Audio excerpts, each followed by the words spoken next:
আমাদের মামুনুল হক সাহেব হাফিজাহুল্লাহ, ওনাকে যে মামলা দেওয়া হয়েছিল, উনি নাকি মানিব্যাগ চুরি করছে। চিন্তা করতে পারেন, মানে অপমান করার আর কোন স্তর বাকি থাকতে পারে? একটা মানুষে অপমান করার আর কোন স্তর বাকি থাকতে পারে? দুনিয়ার মধ্যে কি টাকার অভাব পড়ছিল বেটা তোমার মানিব্যাগ চুরি করব? মামলা দিছে যে মানিব্যাগ চুরি করছে। কেন? মূলত মানিব্যাগ উদ্দেশ্য নয়, তার ইজ্জত নষ্ট করা হইল উদ্দেশ্য। মক্কার কাফির কুফাররা আল্লাহ রাসূলের ইজ্জতের উপর হামলা সরাসরি করার সামর্থ্য নাই, কারণ আবু লাহাব যদিও ইসলাম ধর্ম গ্রহণ করে নাই, তবুও আবু লাহাব বলছে, ভাতিজা আমি আবু লাহাব বলতেছি, আমি জীবিত থাকতে মক্কা নগরীতে তোমার উপর কে আঙ্গুল তুলে আমি দেখেই ছাড়বো। এই কারণে কেউ সাহস করে নাই আল্লাহ রাসূলের উপর সরাসরি কথা বলবে, সরাসরি আঙ্গুল তুলবে।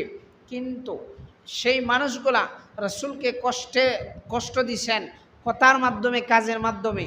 এক পর্যায়ে গিয়া রাসূল যখন অনেক কষ্ট অনুভব করলেন, তখন আল্লাহ পাক রব্বুল আলামিন পয়গম্বর মুহাম্মদ সাল্লাল্লাহু আলাইহি ওয়াসাল্লামকে সান্ত্বনা হিসেবে পুরস্কার দান করলেন। সেই পুরস্কারের নাম হইল হাউজে কাউসার।